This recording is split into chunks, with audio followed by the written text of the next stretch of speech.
명쾌한 해설을 해주실 뉴스 전문가 세 분도 소개합니다. 윤희석 국민의힘 선대본 상임공보특보, 김효은 더불어민주당 선대위 대변인, 그리고 김수민 시사평론가, 이렇게 세 분입니다. 안녕하십니까? 어서 오십시오. 자, 어제 검찰 내부 게시판에요. 이재명 후보가 연관되어 있는 성남FC 후원금 뇌물 의혹 사건을 수사하고 있는 담당 검사, 그러니까 박하영 차장검사가 사직 인사의 글을 돌연 올렸습니다. 이 박 차장검사는요, 생각했던 것보다 일찍 내가 검찰을 떠나게 됐다라면서 더 근무할 수 있는 방도를 찾아보고 대응도 해봤지만 달리 방법이 없어서 결국 사직을 결심했다라고 입장을 밝혔습니다. 자, 이 박 차장검사는 이 글과 함께 꼭 공유하고 싶은 노래가 있다면서 들국화의 노래 산호라면이라는 노래의 한 소절을 본인이 직접 부른 음성 파일도 함께 올리기도 했습니다. 자, 갑자기 사의를 표명한 성남지청 박하영 차장검사. 앞에 잠시 설명드렸던 것처럼 이재명 후보의 성남FC 후원금 뇌물 의혹 사건을 수사 지휘하고 있던 검사였습니다. 성남FC 후원금 뇌물 의혹 사건.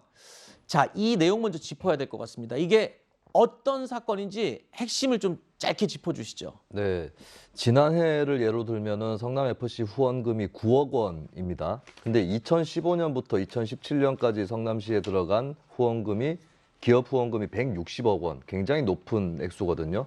여기에 이제 여러 대기업을 포함해서 관내 6개 기업이 160억 원을 2015년, 2017년 사이에 이재명 후보가 성남시장 재직 시절에 후원을 한 것인데, 여기에 대해서 이재명 후보가 성남시장으로 있으면서 뭐 그 기업의 부지의 용도 변경이라든지 또 인허가 문제라든지 이런 것들을 좀 봐주는 그런 대가로 이렇게 성남FC 쪽으로 후원금이 들어간 거 아니냐는 의혹입니다. 그러니까 네. 제3자 뇌물수수 혐의로 이제 2018년 지방선거 당시에 바른미래당에서 고발을 했던 사안인데, 이것이 이제 경찰에서는 수사 끝에 작년 9월에 일단은 증거가 불충분하다라는 이유로 불송치하는 결정을 했는데, 고발인 측에서 이의 신청을 했거든요. 네. 여기에 따라서 이제 검찰에서 지금까지 재수사 여부를 검토하고 있는 그런 사안입니다. 자, 그런 사건이었군요. 자, 야당에서도 이 해당 사건 그동안 꾸준히 대기업에 대가를 준 것 아니냐, 이런 의혹을 제기해 왔습니다. 네이버, 두산건설을 비롯한 6개 기업에게 후원이라는 명목으로 뇌물을 받은 기업 현안에 관여한 것이 아닙니까? 또 두산건설은 42억 원의 후원금을 지급하고 병원 부지를 업무용 부지로 용도 변경하면서 신사옥을 착공하겠다는 협약을 성남시와 맺었습니다. 이재명 지사는 성남FC 후원금이 투명하고 공정한 방식이라면 관련된 모든 서류를 당장 공개하시길 바랍니다.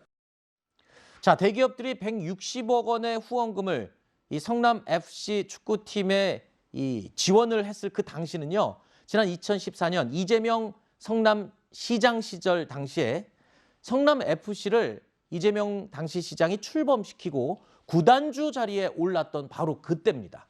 당시 모습도 잠시 보시죠. 성남 시민과 축구팬 그리고 국민 여러분, 시민 프로축구단 성남FC의 구단주 이재명 성남시장입니다.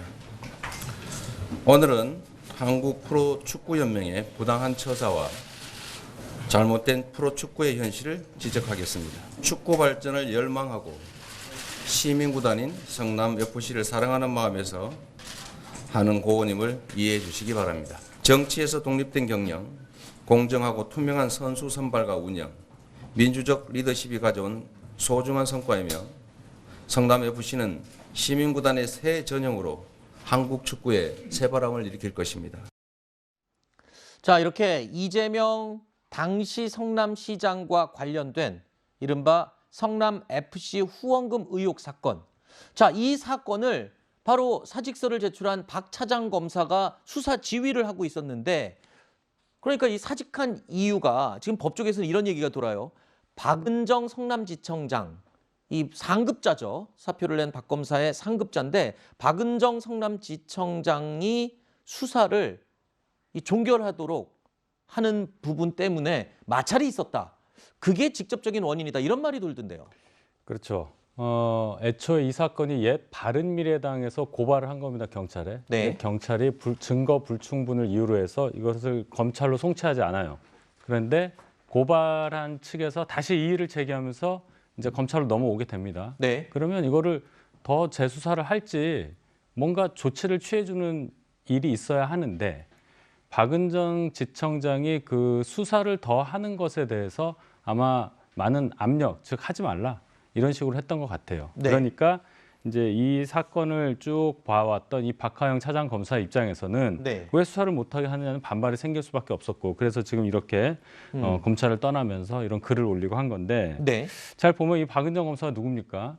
지난번 얼마 되지도 않았죠. 추미애 장관과 윤석열 전 검찰총장의 갈등 과정에 있어서 많은 역할을 했던 추미애 장관 편에서 역할을 했던 그런 당사자이기도 하고 네. 또 남편도 이종근 서울 서부지검장 이분도 뭐 대표적으로 문재인 정권에서 여러 가지 추미애 장관과 괴를 같이 하는 그런 일을 했었던 분인데 이 노래도 불렀잖아요. 이 산호라면 노래. 이 노래 굉장히 의미심장합니다. 이분이 왜 이 노래를 불렀을까? 자, 째째하게 굴지 말고 가슴을 활짝 펴라. 아하. 그리고 더 핵심적인 부분은 내일은 해가 뜬다. 아, 이게 마지막 아니겠습니까? 네. 의미심장합니다. 알겠습니다.